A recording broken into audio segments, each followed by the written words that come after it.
La palabra mágica plástico proviene del griego plásticos, que significa simplemente moldear o dar forma. La necesidad de moldear y mejorar los materiales de la naturaleza es tan antigua como el hombre. El bronce, una mezcla de hierro y estaño que puede moldearse sometiéndolo al calor, fue, de algún modo, uno de los primeros plásticos.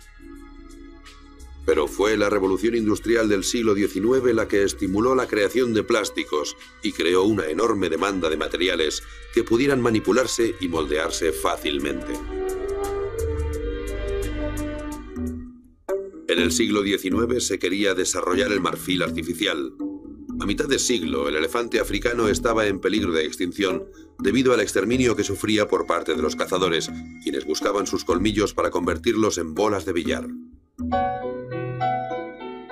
Alexander Parkes, un inventor inglés, descubrió un tipo de plástico parecido al marfil, al que llamó parkesina, y que ganó una medalla de bronce en la Exposición Universal de Londres de 1862.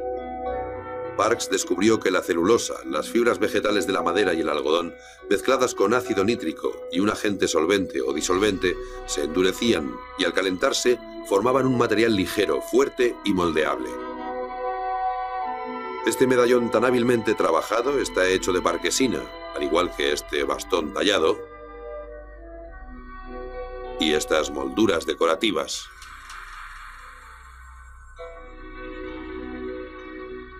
Parkes quería producir parkesina a gran escala, pero no encontró un solvente económico, el ingrediente básico que mezclara la celulosa y el ácido nítrico. John Wesley Hyatt, impresor e inventor americano, tomó el relevo de Parkes. Hyatt tuvo varias ideas geniales. Para empezar, encontró el solvente mágico que uniría a la celulosa y el nitrato, era el alcanfor. También vio el potencial de este nuevo material, el plástico, que se podía producir a gran escala y convertir en infinitos productos. Y aún más importante, fue quien fundó las bases en las que se asentaría la nueva industria del plástico. Para ello, y valiéndose de sus extensos conocimientos de mecánica, diseñó y construyó muchas de las máquinas necesarias para manufacturar y moldear el plástico. Puesto que la celulosa era su ingrediente principal, Hyatt llamó celuloide al nuevo material. El celuloide acabaría convertido en 25.000 objetos distintos.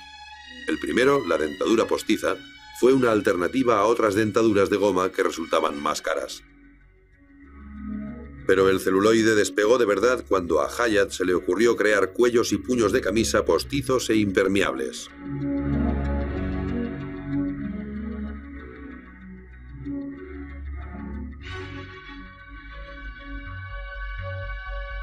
Los cuellos y los puños tuvieron tanto éxito que amenazaron a la industria china de la lavandería, en Estados Unidos, como sugieren alegremente los anuncios de celuloide que aprovecharon el sentimiento antioriental que afectó a este país en el siglo XIX. Otro producto importante hecho de celuloide, el corsé, se fabricaba con ballenas de celuloide que se vendían como inoxidables y resistentes al sudor. Por encima de todo, el celuloide se conocía como el gran imitador, el primer material creado por el hombre que podía copiar materiales naturales considerados de lujo como el marfil, las conchas de tortuga o el hueso. Las imitaciones de Hyatt eran extraordinarias.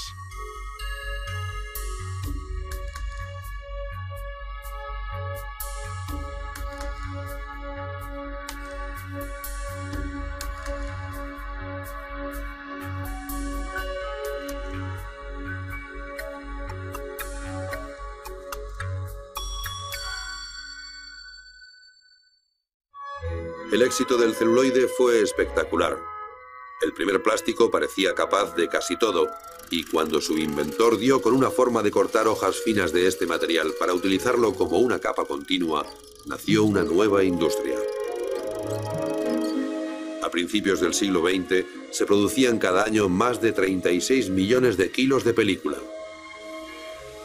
El celuloide tuvo éxito a pesar de contener un defecto mortífero. Al estar compuesto en gran parte de ácido nítrico, se trataba de un material extremadamente inflamable. Esto creó un problema insólito con las bolas de billar, que eran el producto para el que se había inventado el celuloide. A menudo, tras ser golpeadas, explotaban, provocando el caos y el terror entre los presentes.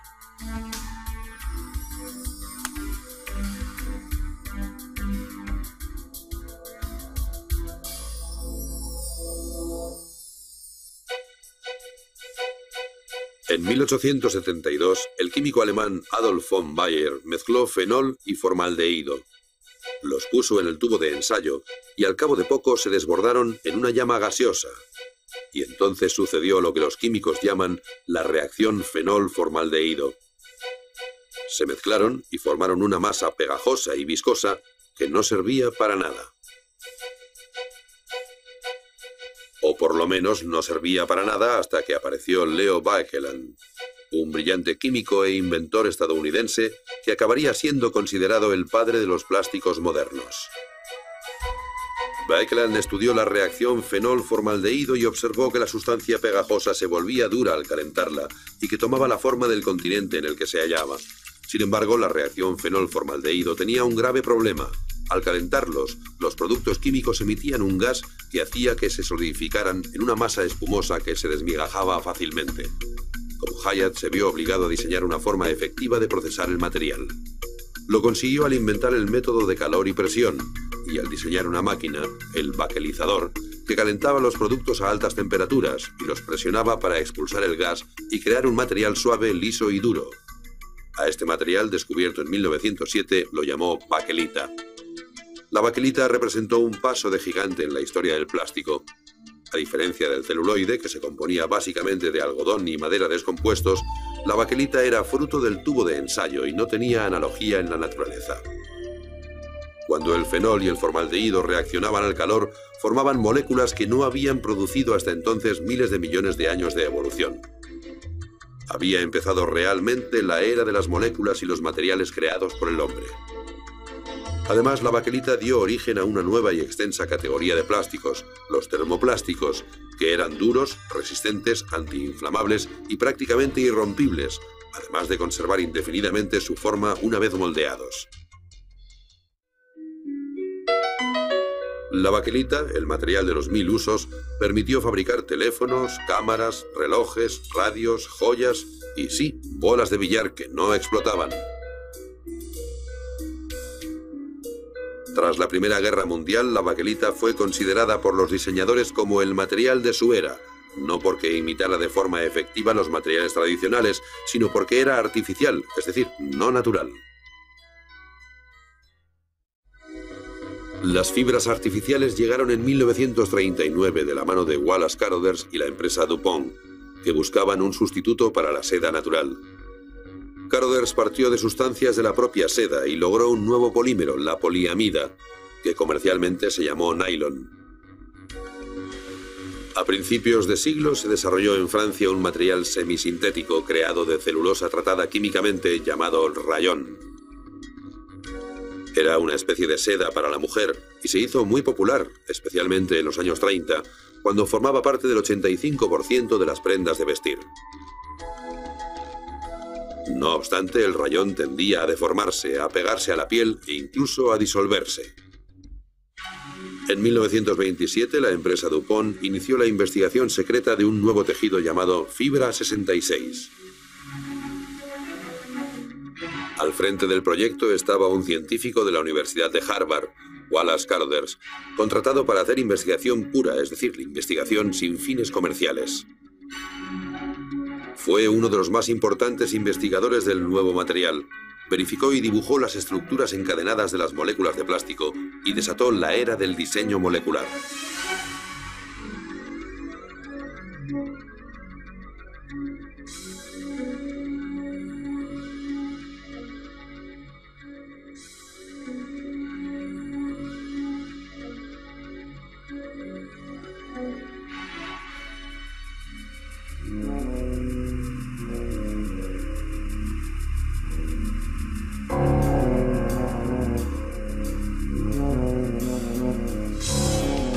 El nylon tenía este aspecto cuando Carothers lo sacó por primera vez del cóctel químico. El material era extraordinariamente flexible y sorprendentemente fuerte, ideal para un amplio abanico de aplicaciones. La primera fue como sustituto de las cerdas animales que llevaban los cepillos de dientes de la época.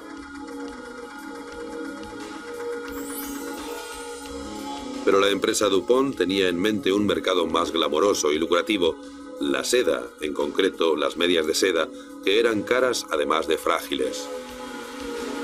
DuPont invirtió mucho tiempo y dinero en diseñar la maquinaria necesaria para producir a gran escala el hilo de nylon y tejerlo para fabricar medias. El eco que produjeron las nuevas medias fue extraordinario. La empresa anunció que eran fuertes como el acero, finas como una tela de araña. Los periodistas afirmaron que no se hacían carreras en la fibra milagrosa, ni con un cigarro encendido, una lima de uñas, una navaja de afeitar o un soplete.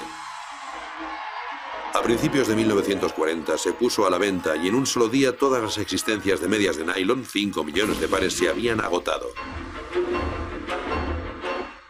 Pero la locura del nylon acabó al cabo de unos meses, cuando Japón atacó Pearl Harbor. Todo el nylon, unos 30 millones de toneladas, fue requisado para la guerra y se usó mayoritariamente para los paracaídas. El 14 de febrero de 1946, tras el fin de la contienda, las medias volvieron a las tiendas y su éxito fue aún más arrollador.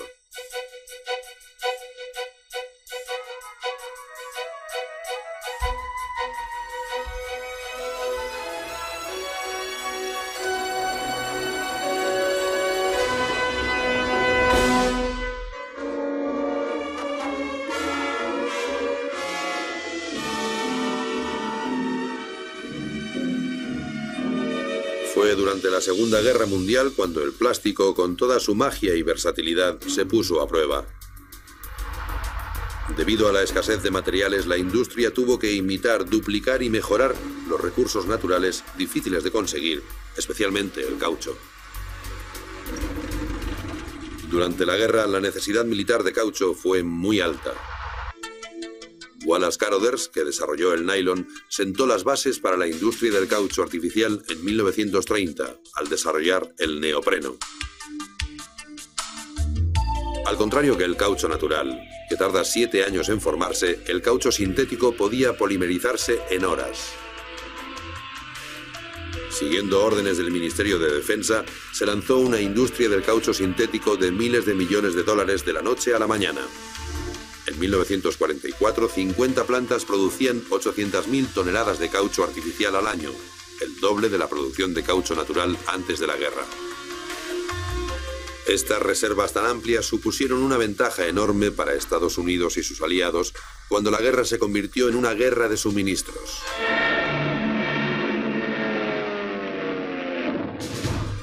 El plástico ofrecía una ayuda crucial en otro frente, el asedio aéreo al que fue sometida Gran Bretaña por parte de la aviación alemana. La aviación alemana, con más de 4.000 aviones, empezó a atacar Londres en 1940.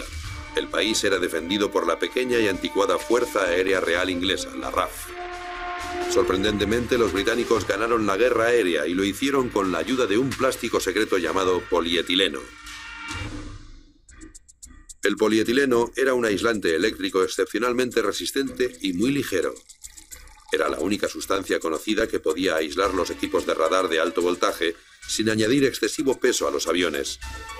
En consecuencia, los pilotos británicos podían llevar radares en los aviones, lo que les daba una ventaja vital de noche y con niebla.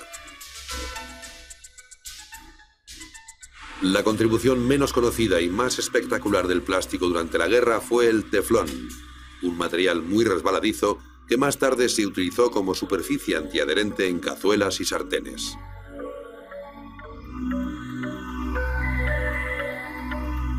Los químicos de la empresa DuPont descubrieron esta resina en 1938 en el fondo de un cilindro que a primera vista parecía vacío.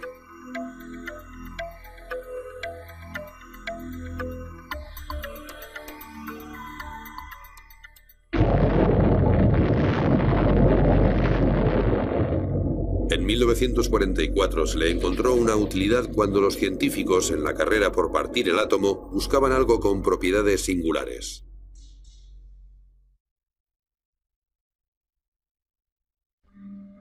El diseño molecular de los productos químicos no fue más que el primer paso en el desarrollo de nuevos plásticos.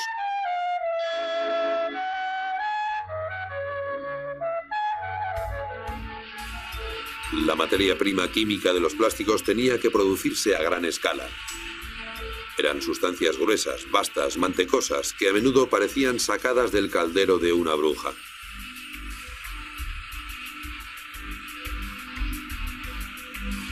Estas gotas de pulpa sintética se comprimirían en hojas, bolitas, polvos y resinas que podían convertirse en hebras y en películas y que podían fusionarse con gas, además de moldearse para crear innumerables productos.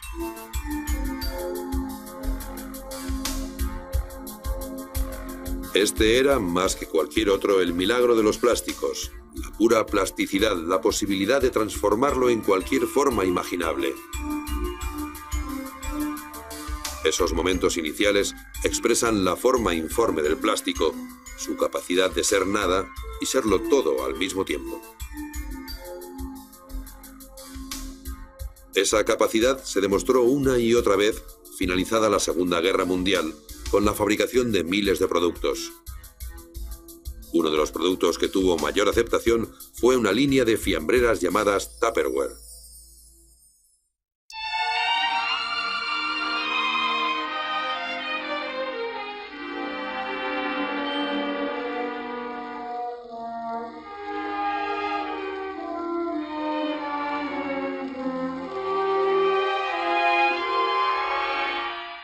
A finales de los años 40, el mañana maravilloso del plexiglas y otros plásticos había llegado. Tras prepararse para la guerra, la industria del plástico atacaba literalmente el frente doméstico. El Tupperware, por supuesto, se convirtió en algo básico en todos los hogares. Esta línea de fiambreras revolucionaria diseñada por el empresario del plástico Earl Tupper estaba hecha de polietileno, el mismo plástico que había permitido a los británicos mejorar el radar. Los contenedores elegantemente simples de Tupper eran tan innovadores que las amas de casa no sabían qué hacer con ellos cuando los veían en las tiendas. El Tupperware empezó a venderse a través de la venta directa con las famosas meriendas de Tupperware, en las cuales se mostraba a los clientes sus posibles usos y aplicaciones. El Tupperware, publicitado como arte por 39 centavos, formaba parte de la colección permanente del Museo de Arte Moderno de Nueva York. Tupper lo vendía con garantía de por vida y ayudó a mejorar la reputación de los plásticos de uso diario como bienes de calidad más que como objetos de usar y tirar. Los laminados, como la fórmica, fueron otro plástico revolucionario de la posguerra. La fórmica fue calificada como la maravilla que se limpia fácilmente y transformó las tiendas y grandes superficies con una increíble variedad de diseños.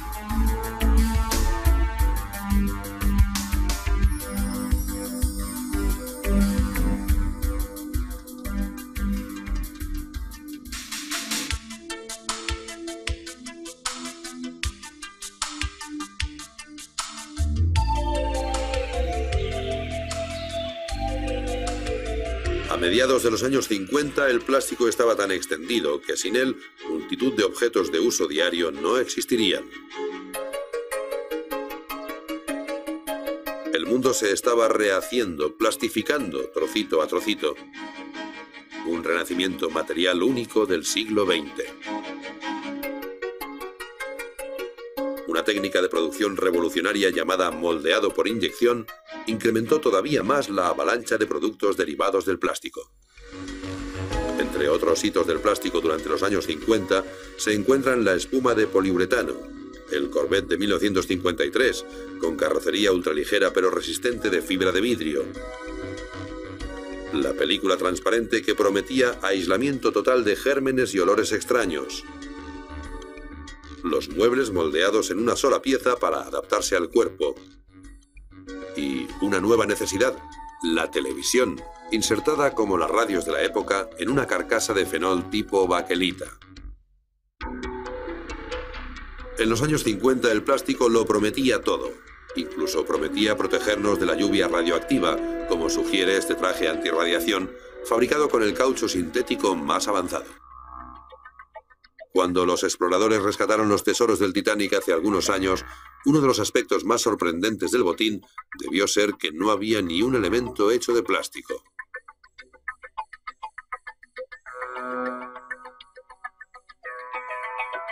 En 1964, de los 44 objetos que Westinghouse puso en su cápsula del tiempo para la Exposición Universal y que debían representar la vida moderna eran de plástico, y el número iba en aumento.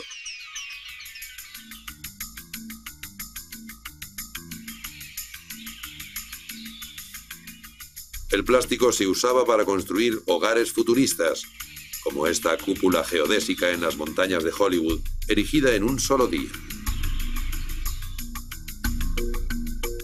El Dacron y otras fibras antiarrugas dispararon la revolución de la ropa que no necesita plancharse. El vidrio artificial, hecho de monofilamento de nylon hilado en una entretela de poliéster, empezó a utilizarse en 1964. Los plásticos resistentes al calor de la era del espacio ayudaron a poner a satélites y astronautas en órbita.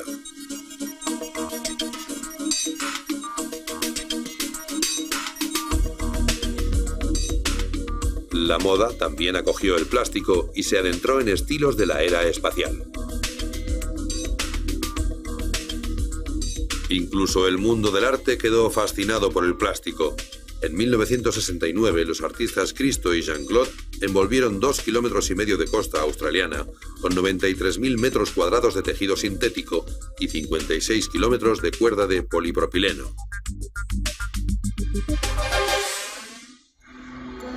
Pero la imagen pública del plástico cambió drásticamente durante la revolución juvenil de los años 60. Tras décadas de aceptarlo sin cuestionarlo, el plástico fue objeto de controversia y criticado.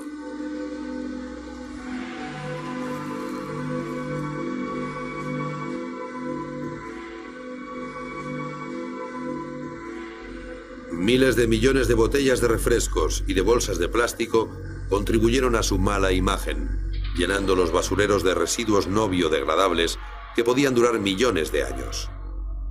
La presunta relación con el cáncer de algunos plásticos, como el PVC, que se usan en multitud de objetos, desde las tuberías hasta los cubiertos, le asestaron a su imagen otro duro golpe, y las emanaciones tóxicas que se producen al quemar el plástico supusieron otro obstáculo. Uno de los problemas ecológicos derivado del uso de plásticos afecta a las focas, ya que se estima que alrededor de 40.000 quedan estranguladas en redes y tiras de plástico cada año. Al recibir tantas críticas, la industria del plástico se defendió argumentando que el plástico es bueno para el medio ambiente porque precisa mucha menos energía para producirse que los materiales que sustituye. A la vez, los fabricantes de plástico lanzaron una gran campaña educativa sobre reciclaje. A finales de los años 90 se reciclaban más de 30.000 contenedores de plásticos rígidos. Cada año la empresa Willman Company salva más de 3.000 millones de botellas del basurero y ayuda a convertir la basura en ropa de calle y de deporte de última moda. Los fabricantes de plástico también han desarrollado plásticos verdes, polímeros producidos de maíz y otros cultivos que se biodegradan como la piel de un plátano. Desgraciadamente, los plásticos verdes no son todavía lo bastante baratos o resistentes como para usarlos en la mayoría de productos de plástico. Y el reciclaje es limitado, ya que muchos plásticos se degradan cada vez que se los recicla y finalmente acaban en el basurero. A pesar de estos problemas, los plásticos siguen evolucionando. El Lexan, lanzado al mercado comercial durante los años 70 por la empresa General Electric, es prácticamente irrompible. El Kevlar, desarrollado por la empresa DuPont, era tan fuerte que su fabricante tuvo que negar los rumores de que provenía de otro planeta. El plástico se usaba para hacer de todo, desde el primer avión propulsado por el hombre hasta el coche que no se abolla, pasando por el hielo artificial. Y en el campo de la medicina, el plástico hizo posible darle al hombre un corazón artificial. El plástico ha tenido un papel vital en la medicina desde los años 40, especialmente en el área de las prótesis y los trasplantes de órganos. El cuerpo humano prefiere los trasplantes desarrollados con materiales plásticos a los humanos, los cuales tiende a rechazar.